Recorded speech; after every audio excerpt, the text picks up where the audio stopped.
Yung DZRH sa latest survey ng Kantar Media na inilabas nitong January 2026, hindi lang sa Metro Manila kundi pati rin sa Ganda Umaga, Pilipinas! Ay, magandang umaga po sa mga taga-Balagtas, Batangas. Magandang umaga din po sa mga taga-Ginakutan, Labo, Camarines Norte.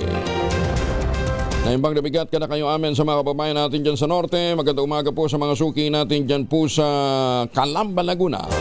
Masantos sa Kabasan ni Chiquemin sa ating mga suki sa Santa Maria, Pangasinan. At syempre kay Ma'am Evan lang dyan po sa Las Vegas. Good morning, mga mamis. Laundry Day today ha. Kunot no ka ba kapag makapit, marikit at malupit ang bansa, all you need is pride. At papahirapan ang self sa pride, easy at worry-free naman ang laundry.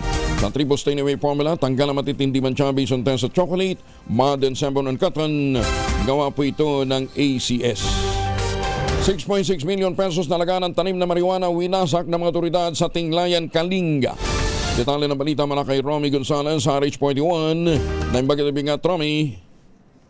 Tagumpay na binunot at pinasak ng composite team ng Pireo Cordillera at local police units ang 6.6 na milyong pisong halaga ng tanim na marijuana sa ikinasang 2 araw na marijuana eradication operation sa Barangay Lukong, Tinglayan, Kalinga.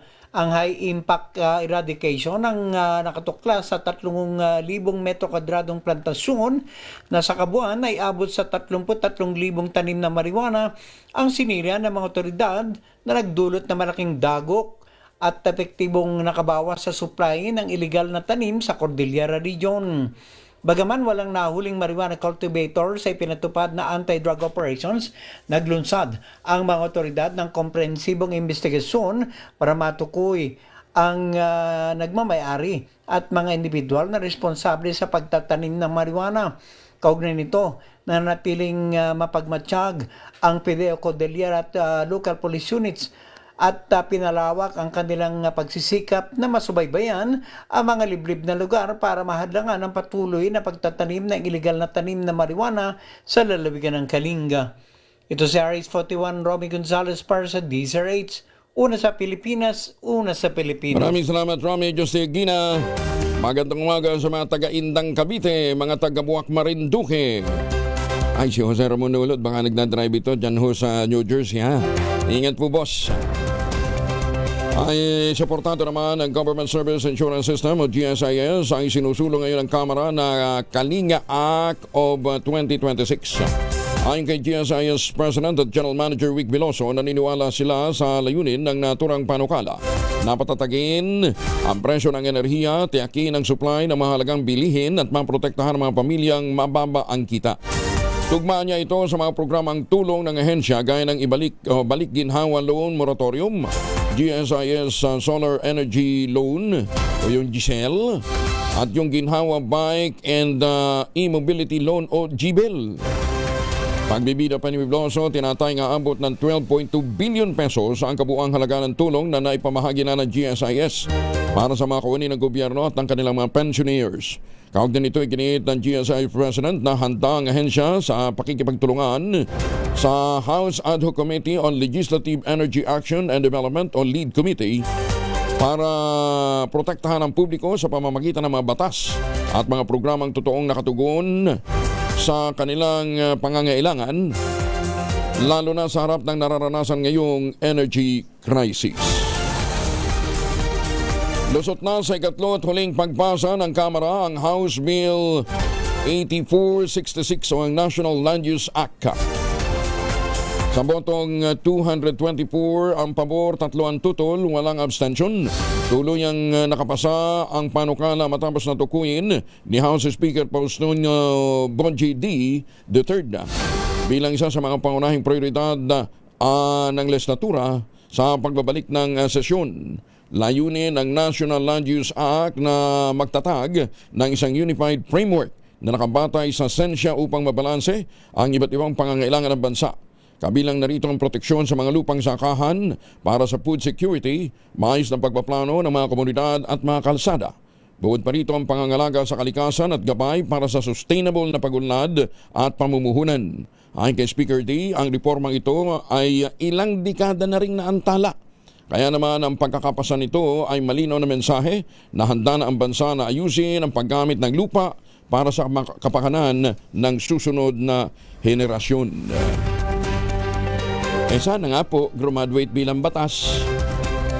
Halos 137 million pesos na laga ng misdeclared, regulated at prohibited goods ang nasabat naman ng Bureau of Customs sa 25 container sa Port of Manila.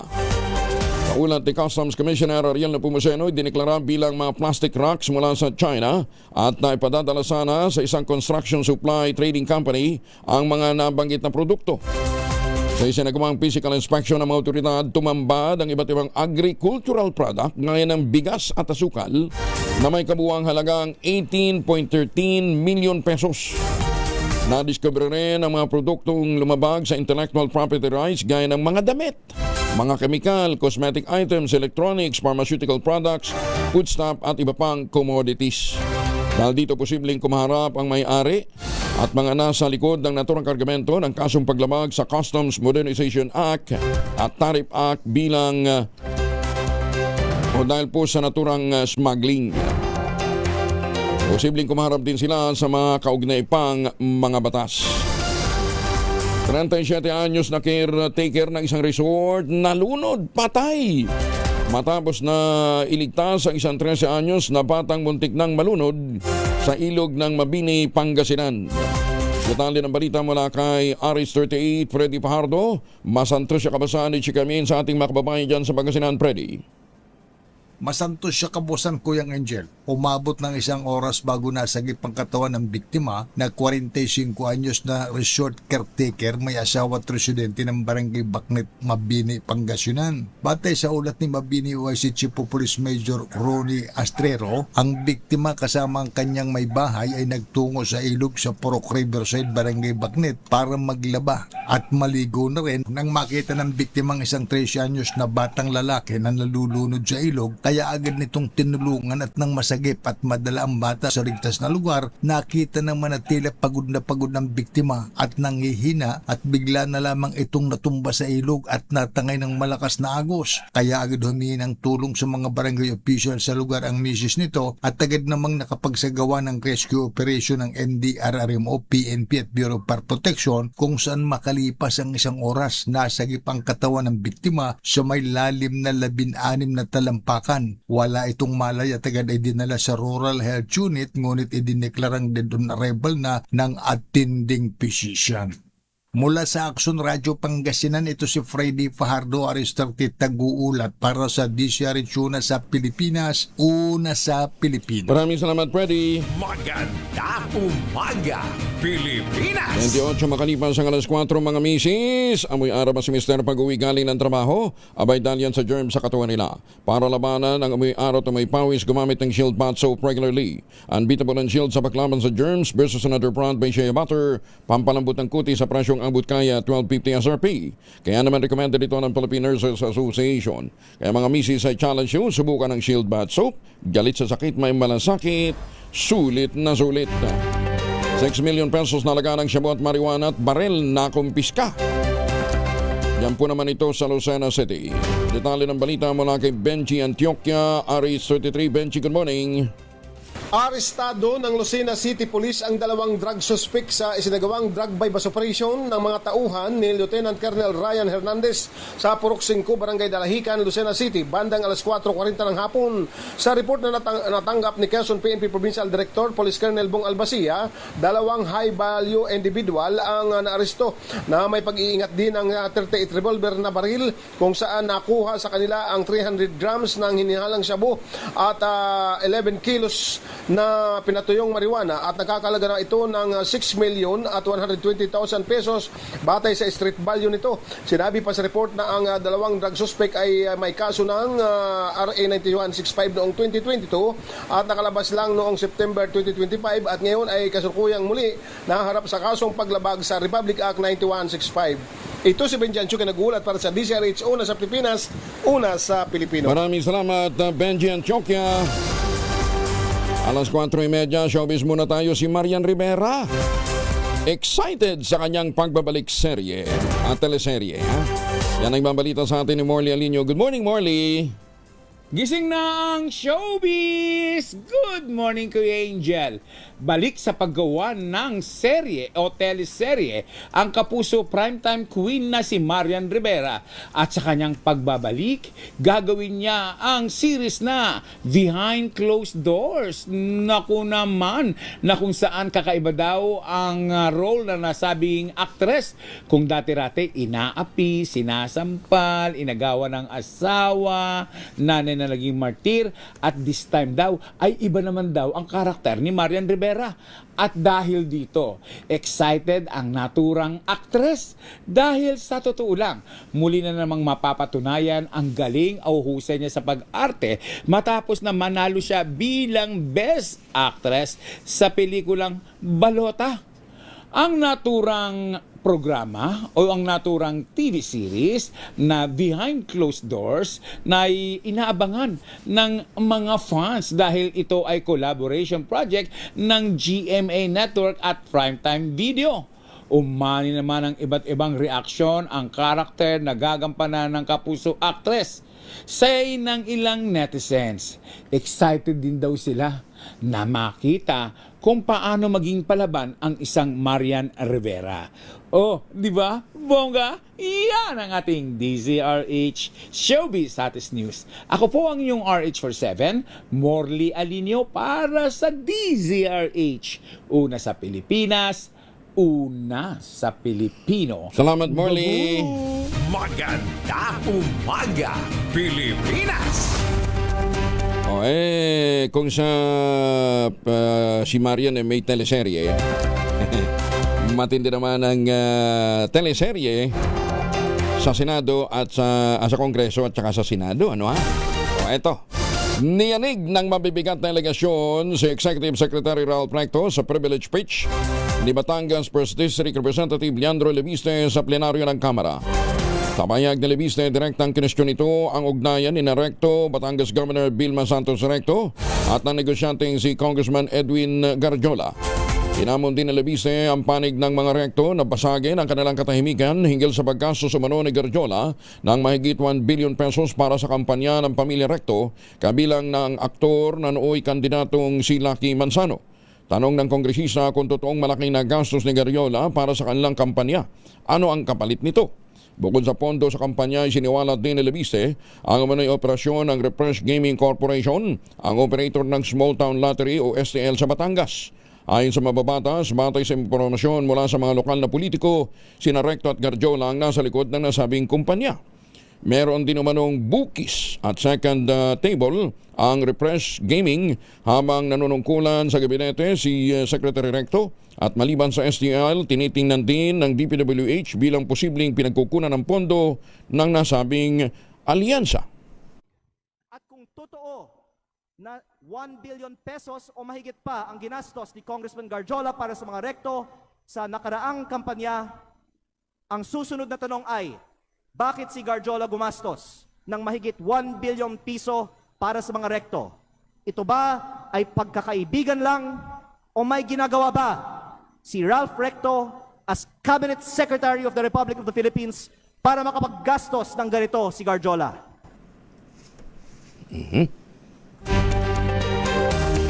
Siyempre may sagot. Binueltahan naman ni Executive Secretary Ralph Recto si Batangas 1st District Representative Leandro Leviste. Kaugnay ng sunod-sunod na alegasyon nito laban sa kanya. Sa kanyang social media post, binasag direkto ang kanyang katahimikan at tinawag si Leviste bilang natural-born liar, bitter brat, deranged and dangerous person at narcissist. Ibinunyag din ni Recto ang serye ng tangkang panunuhol umano ni Leviste upang paboran ang interes nito sa politika at negosyo sa lalawigan ng Batangas. Ayon kay Recto, sa unang pagkikita pa lamang nila, nag-alok na umano sa Leviste ng 400 million pesos upang suhulan ang kinalaban nito sa politika para umatras sa kampanya. Tinanggihan naman ni Recto ito pero hindi nagtagal. Itinaas pa umano ni Leviste sa 1 bilyong piso ang alok kapalit ng pag-urong ni Governor Vilma Santos Recto upang siya ang humalili. Umiyak din umano ang nanay ni Leviste na si Senator Loren de Garda habang ginagawa ito ng kanyang anak. Yan man muli umanong tinanggihan ni Recto ang alok.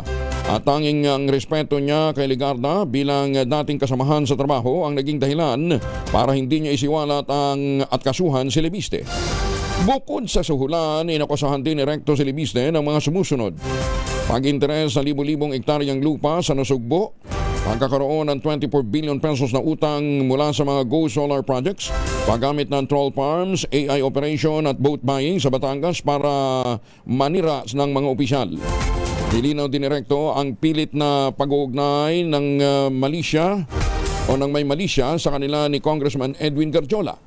Din nito, matagal na silang naging magkatunggali sa politika at nagsama lamang noong 2022 bilang respeto sa kapwa Batanggenyo. Saan nahahantong ang bakbakan ng dalawa? Abangan ang susunod na kabanata. Dalawang babae inagawan ng motorsiklo sa Pikit, Cotabato Province. Isa sa tatlong motor napper sugatan na aresto kasunod ng palitan ng putok. Detalye na balita mula kay Jun Di Makutak, RH19. Assalamualaikum, Brother Jun. Alaikum assalam, Brother Angel.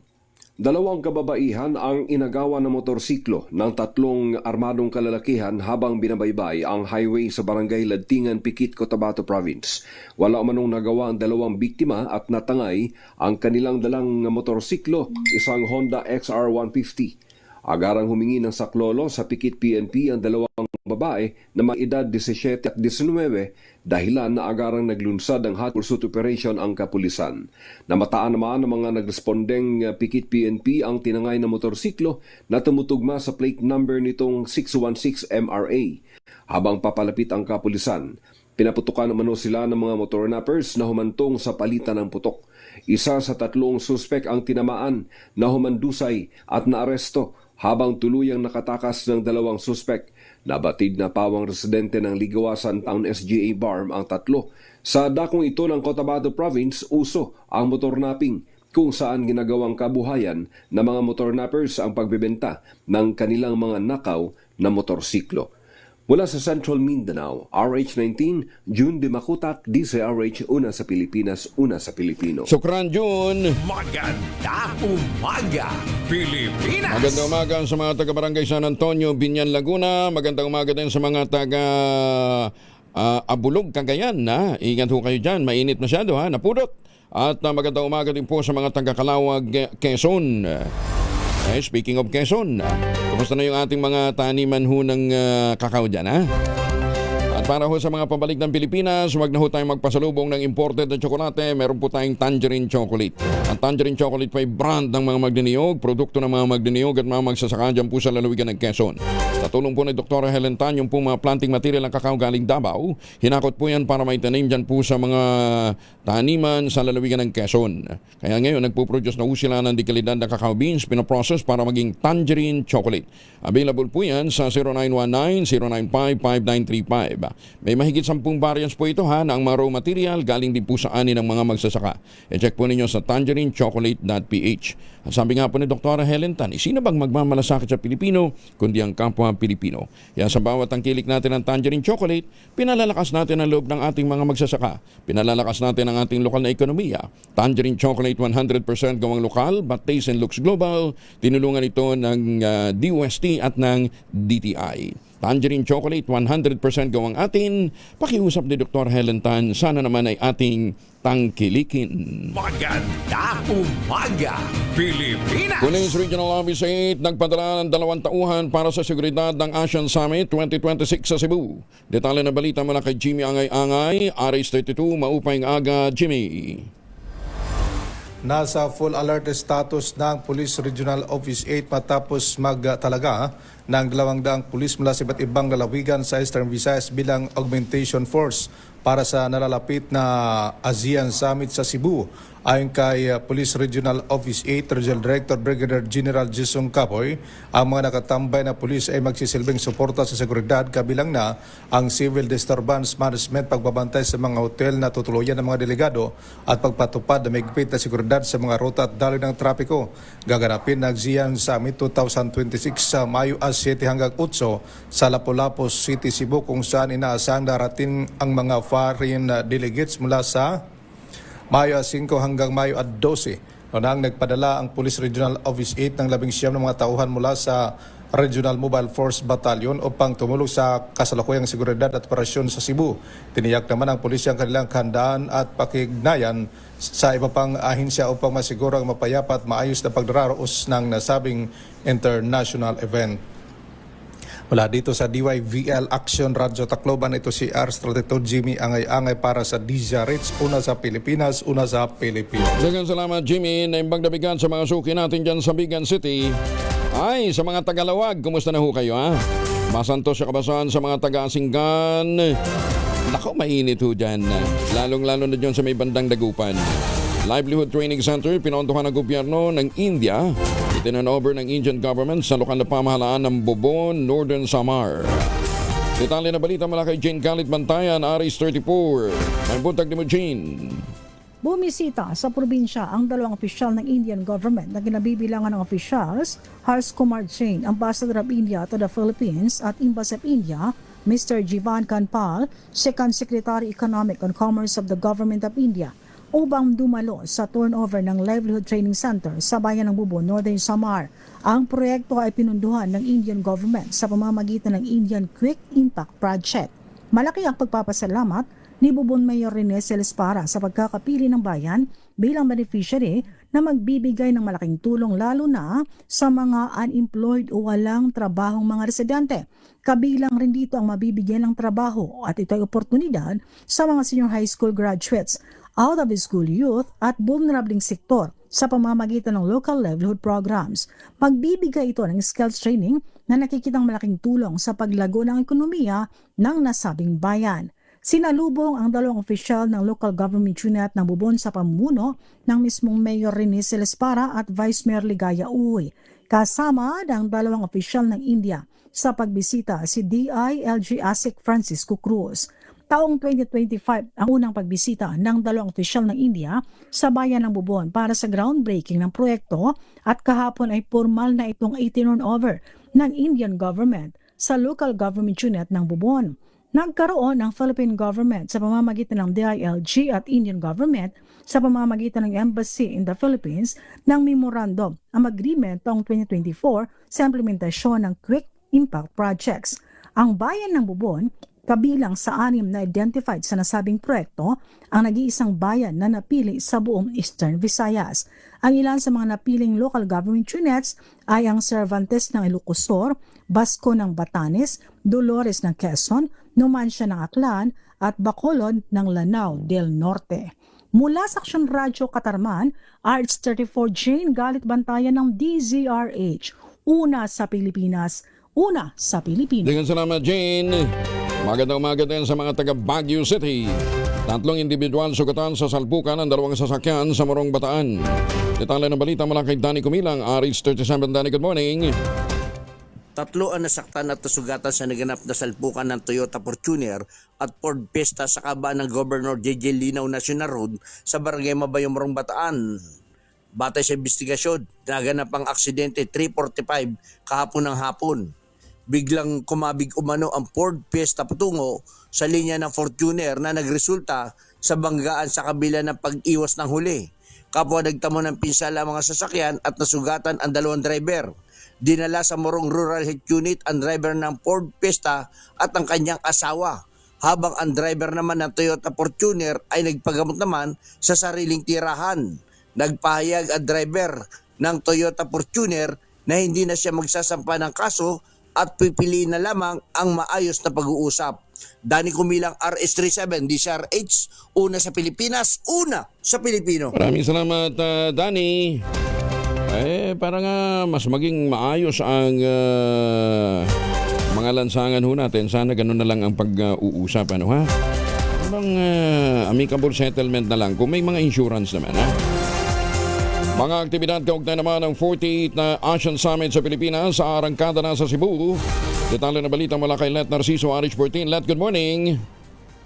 Simula na ngayong araw ang ilang aktibidad kaugnay ng 48 ASEAN Summit and related meetings na gaganapin sa Pilipinas, partikular sa Cebu. Kasabay ng pagbubukas ng International Media Center, inilatag ni ASEAN 2026 National Organizing Council Director General for Operations Helen de la Vega ang schedule ng mga aktibidad na dadaluhan ni Pangulong Ferdinand Marcos Jr. at mga kapwa leader ng ASEAN. Mamayang gabi ay nakatakda ng lumipad patungong Cebu ang Pangulo. Bukas naman magsisimula ang arrival ng ibang heads of state ng ASEAN. Haharap sa isang special summit ang mga leader ng Brunei, Indonesia, Malaysia at Pilipinas.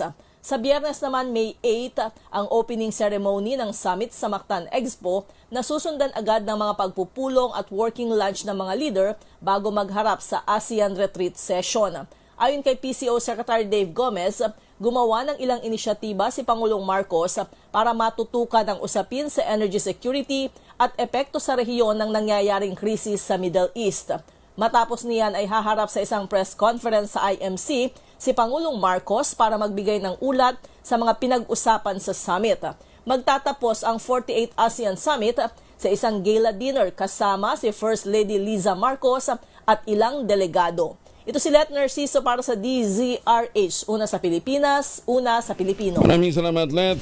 Maganda umaga, Pilipinas! Maya paabak kayungan sa mga suki natin dyan sa Pampanga.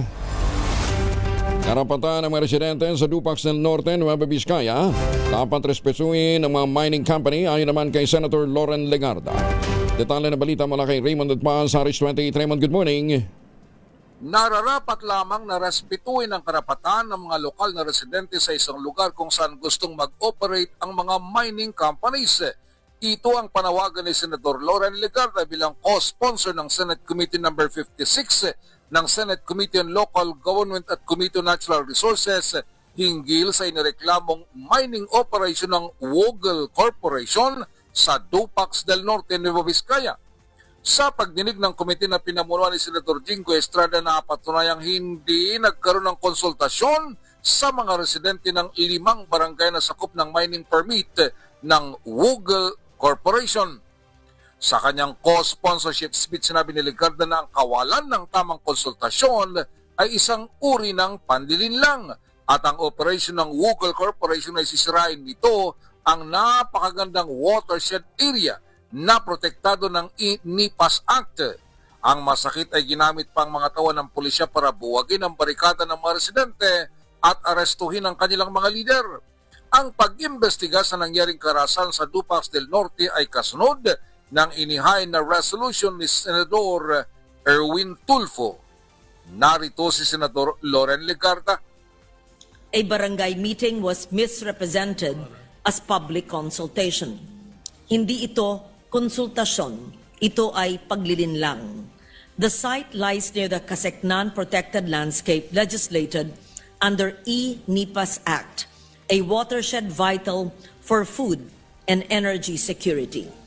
Kung masisira ang ating kalikasan, nanganganib din sa pagkasira ang ating supply ng pagkain, enerhiya at maging ang kinabukasan ng susunod na henerasyon.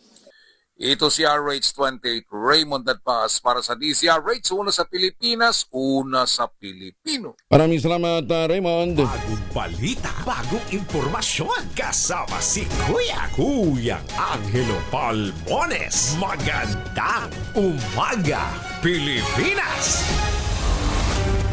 49 na makalipas ang alas 4 ng umaga, oras na para tayo po naman ay mag-ultamayo. Pero sabi nga po ng mga dalubhasa, mas ma-enjoy natin ang benepisyo ng ultamayo, mga 1 oras bago matulog, 2 kapsula ang ating i-take. Ano ha? Ano nga bang ultamayo? Ito po'y postbiotic with Lactococcus lactestrin plasma. Ito po'y dumaan sa mahabang clinical trial, hindi testimonial, hindi kwentong kutsero, kundi human clinical trial dyan po sa Japan. Ang bawat kapsula ng Ultamayo ay nagtataglay ng 50 billion cells ng Lactococcus lactestrin plasma. Kaya napaka-potent po nito na pagpasok po sa ating katawan, ina-activate nga po yung PDC, yung plasmacytoid dendritic cell. Yung po yung tinatawag na madalubhasa na commander ng ating immune system, responsable sa pagtataboy ng mga toksin sa ating katawan habang tayo po ay natutulog. Yan nakatutulong ang Ultamayo para ma-achieve natin ang magandang tulog. Pag may magandang tulog, may magandang gising. May panlaban tayo sa puyat, pagod at stress. Ilan lamang yan sa mga benepisyo po ng Ultamayo. Kung meron po tayong mga concerns, may mga katanungan tayo, lalong-lalo mga senior citizen, i-check po ninyo i-text po ninyo yan sa 0931-033-2871. Ulitin natin, 0931-033-2871. Magpadala ho kayo ng inyong mga text dyan po sa numerong yan. At meron ho tayong mga medical experts na sasagot sa inyo pong mga tanong. Ang Ultamayo ay rehistrado sa Food and Drug Administration, halal certified. Available po ito sa Mercury Drug, HB1 Plus Pharmacy, Curamed at Amesco Drug. At kapag bumili ka nga po ng isang box ng Ultamayo Postbiotic, yung 30 capsules sa ilan mong Mercury Drug Store sa buong bansa, makakakuha ka pa ng free 100 pesos Mercury Drug Gift Certificate. Promo runs until July 31, 2026 only. Per DOH FDA CFRR permit number 0981-0/2025. Mahalagang paalala, ang Ultamayo po ay hindi gamot at hindi dapat gamiting panggamot sa anumang uri ng sakit. Magandang umaga, Pilipinas! Balik tayo sa mga balita. 51 makalipas ang alas 4 ng umaga, sumipa na ng 6% ang presyo ng krudo sa pandaigdigang merkado matapos ang serye ng atake ng Iran sa United Arab Emirates at sa mga barko na dumadaan sa Strait of Hormuz sa nakalipas na 24 oras o simula nitong Lunes. Dahil dito pumalo ang Brent futures ng $6.27 o 5.8% na mataas. Nagtapos naman sa $114.44 per barrel. Dahil dito pumalo ang Brent na tumaas naman ng 4.48 o 4.4% ang US West Texas Intermediate na pumalo ng $106.42 per barrel. Ito na yung tinuturing na pinakamalabhang escalation mula nang magkaroon ng ceasefire sa pagitan ng US at Iran noong unang bahagi ng Abril. In short, next week, abangan po ninyo ang panibagong taas presyo ng krudo. Magandang umaga kay Jojon Balarete Acol. Jojon, balitaan mo nga kami ng latest development. PNP kabilang pa rin sa pinagkakatiwalaan at pinakamahusay na ahensya ng gobyerno ayon naman sa Okta Research. Detalye ng balita mula kay Boy Gonzalez sa RH29. Boy, good morning.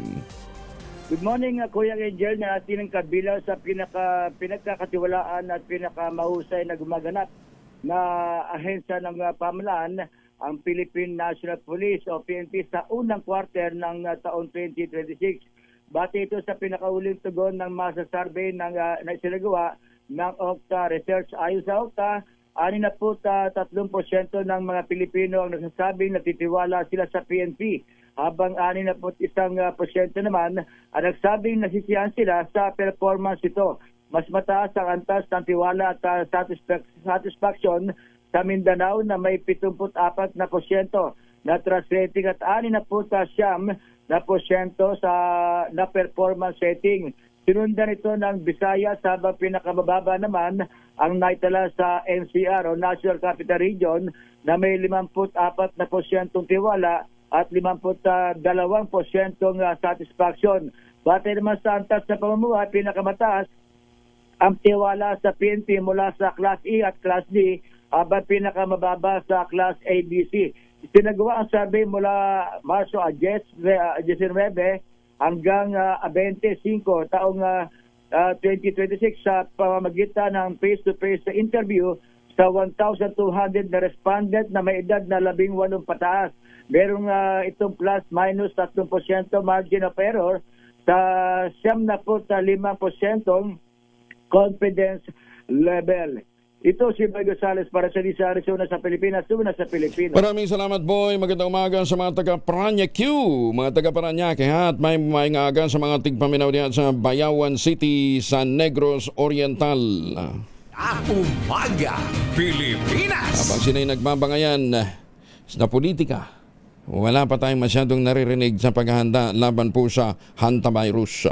Umabot na sa 7 ang kabuang bilang na matinama ng hantavirus sa loob ng isang cruise ship na kasalukuyan nakahimpil sa Atlantic Ocean malapit sa Cape Verde. Sa ulat ng World Health Organization, 2 kumpirmadong kaso habang 5 naman ang tinuturing na suspected cases. Sa kabila nito, 3 na ang namatay, 1 ang nasa critical na kondisyon, 3 ang nakaranas naman ng mild symptom. Kabilang sa mga nasawi ang mag-asawang Dutch at isang German national. Isang British national naman ang kinailangang i-evacuate mula sa barko patungong South Africa upang lapatan ng Lunas. Kasalukuyan ang nakakwarantin ang barkong MV Hondios na may lulang 147 na mga pasahero at crew. Karamihan sa mga pasahero ay mga British, ang mga Amerikano at mga Espanyol. Nagsimula ang biyahe ng barko sa Argentina noong Marso at kasalukuyang nasa baybayin ng West Africa. Umapila ang Consumer Advocacy Group na Kuryente Org sa Energy Regulatory Commission. Suspendihin na ang paniningil ng Green Energy Auction Allowance o GEAOL at saka yung Feed-in Tariff Allowance o PIT-OL. Nako, ito ho yung harapang panghuholda po sa atin itong Feed-in Tariff Allowance. Ayon sa National Coordinator ng grupo na si Bas Umali, ito'y para maibsan ang pasanay ng mga consumer ng mahal na singil na kuryente habang nasa ilalim ng State of National Energy Emergency ang bansa. Giit ni Umali, sa halip na bawasan ang lifeline rate para sa 4-piece beneficiaries, ay mas makabubuting alisina ng gobyerno ang mandatory charges na napupunta lamang sa mga malalaking korporasyon. Yung po kasing PIT-OL ay ibinabayad po ng mga consumer para po doon sa mga kumpanyang nag-i-invest sa renewable energy para daw hindi sila malugi. Di ba? Pumapasa noon ang kinikita nitong mga malalaking kumpanya, may mga bilyones na pang-invest ang kawawang si Juan May Pasang Cruz. Ayan, bagamat suportadoan niya nila ang GEAOL at PIT-OL na pantulong sa pagpapalaganap ng renewable energy, mas napapanahong alalayan ng mga consumer sa gitna ng nararanasang krisis, bunsod ng tensyon sa Middle East. Ito po ay suporta para dun sa mga malalaking corporations Tapos tinatarget po natin yung ilang sentimo na pinanggigigilan po natin yung napakaliit na sentimo na binibigay po natin sa 4-piece. Bakit po hindi natin pansamantalang itigil itong binibigay natin dun sa mga malalaking kumpanya? Kawawa naman daw sila, baka malugi. Diyos kong buhay ito. Habang ang mga Pilipino, ang mga kawawang Pilipino, lalong-lalo na yung mga middle income earners, araw-araw papasok, iniintay yung init, ayan, hindi entitled sa ayuda. Ayan. Hindi kayo entitled, kumikita naman kayo. Kailangan pantulong natin yan sa mga mahihirap. Okay na yun. Pero yung PIT-OL, para daw magaranti na hindi nalulugi ang mga mayayamang may pera at nag-i-invest sa renewable energy, ituloy natin ang PIT-OL, yung feed-in tariff. Ay, Diyos kong buhay talaga ito. Bakit ba hindi muna natin suspindihin yan? Maganda umaga, Pilipinas! 58 makalipas ang alas 4, nakarating na sa plenaryo ng Kamara ang committee report hinggil sa articles of impeachment laban kay Vice President Sara Duterte. Kagabi, nai-repair na ang naturang report sa House Committee on Rules. Magtatakda naman ang schedule para sa plenary debate at vote. Nilalaman ito ang 4 na articles of impeachment laban kay Vice President Sara, kabilang ang maling paggamit ng confidential fund, hindi may paliwanag na yaman, bribery at korupsyon, at acts of violence kaugnay ng death threats nito sa mga matataas na opisyal ng bansa. Kinakailangang makakuha ito ng hindi bababa sa 1/3 o 106 votes mula sa 318 House members para muling ma-impeach ng mababang kapulungan ang Vice Presidente. Samantala, may kaugnay na ulat naman si Manang Milky Rigonan, RH12. Manang Milky, good morning.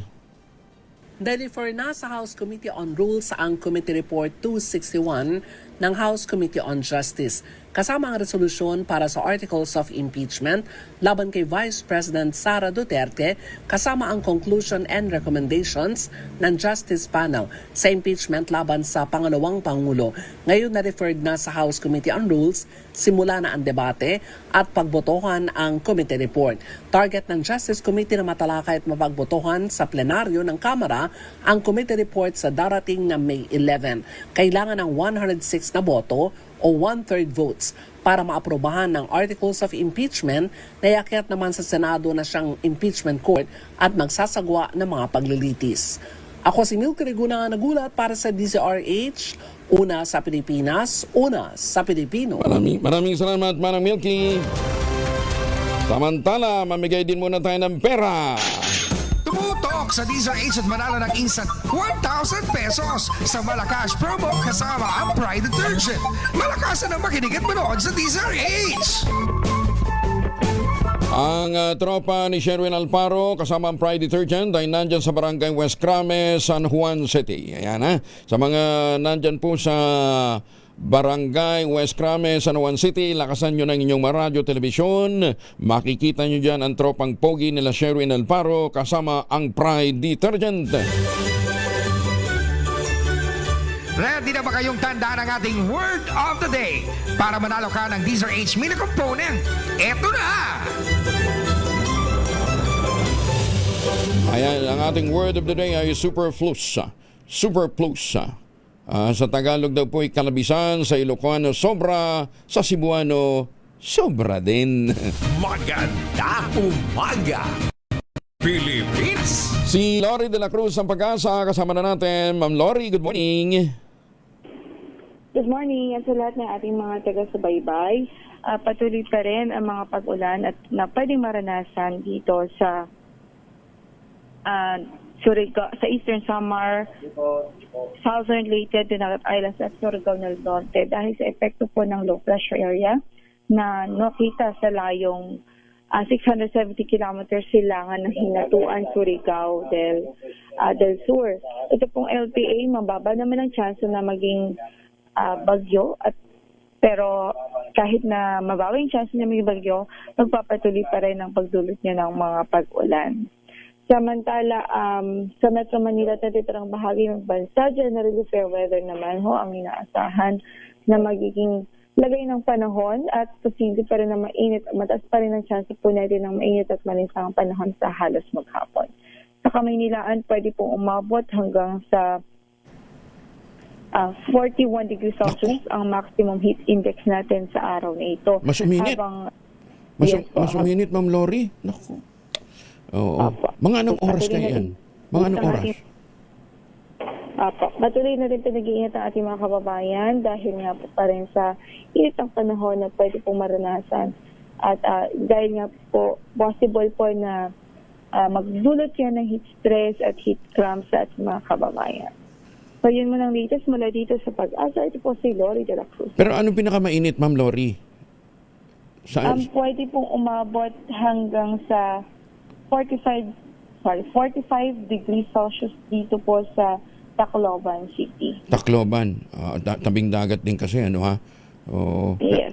Pero sa Dagupan, maintain din yun, yung damang init na mataas din. Ay, sus. Baguio, kumusta, ma'am? Let me check po. Oo. Tingnan natin kung meron tayong refuge na pwedeng puntahan sa Baguio. Kahit sa Baguio po, 25 po yung posibleng maging heat index. 25. Parang may air conditioning room lang. Nasa air condition room ka. Sige. Ma'am Lori, thank you ha. Ingat po. Magandang umaga. Si Lori de la Cruz mula po sa Pag-asa. Isunod na ho natin ang isa pang napaka-importanting makuna ng impormasyon. Si Director Teresito Toto Bacolcol ng PBOX. Director, good morning. Yes sir, good morning dito sa inyo. Oo, wala nang wala nang ash emission si Mayon. Ang nagpapahirap lang talaga yung bumagsak na mga na yung ashfall. Yes po, wala nang ash emission ang Mayon volcano. Although meron tayong kahapon meron tayong 17 na pyroclastic density current events, pero wala namang ash na napadpad sa mga community. So most likely, kung meron mang ash, kasi ang pinakamahaba is 3 kilometers, nasa dalistis lamang ito ng bulkan. So ano yung nagpapahirap ngayon doon sa mga mga residente? Yung bumagsak na? Yes, most likely yung mga ash na nandoon na deposito nung nung dilipad nung Sabado, and yun yung andun pa rin. So kailangan talagang matanggal yun. Hanggang kailan kaya yan? Bago Kapag maulan, pwede naman ma-wash out yan. And pero kailangan tanggalin talaga kasi kapag mainit and natuyo ulit, pwedeng liparin na naman ang hangin. Gano'n. Kaso nga po, pahirapan na nga daw sa supply ng tubig. Tapos yung lindol, anong latest natin, Director? Yung sa... yung lindol, nung 2 days ago, magnitude 6.0, ang pinakamataas na intensity na naitala natin is intensity 6. May mga damages, pero wall cracks lang naman doon sa may San Julian in Samar. Oo. Hindi wala nang malakas na mga aftershocks. Wala na. Ang pinakamataas na aftershock is 3.2. 3.2. And although magtatagal pa rin itong mga mararanasang mga aftershock. Yes, may mga aftershocks pa rin tayo, but sana hindi na ganun kalakas. So yung alala sa mga kababayan na kapag may malakas na aftershock at paramdaman nila ito, they do the back cover and hold. So far, nakapagtala tayo ng 32 aftershocks. 32? Kasi nga medyo may kalaliman, ha?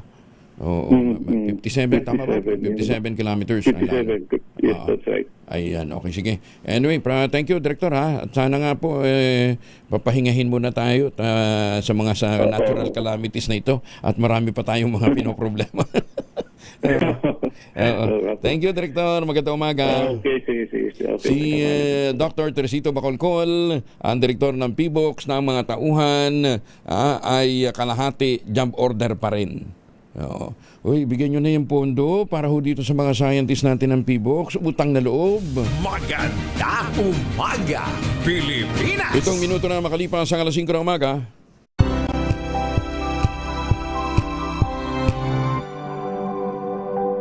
Sa loob ng 86 na taon, DZRH ang naging kaagapay ng mga Pilipino sa balita, sa serbisyo at sa bawat kwento. 86 na taon ng tiwala at sa mga darating pang taon, mas pinalakas at mas pinagtibay para sa Pilipino. DZRH, una sa Pilipinas, una sa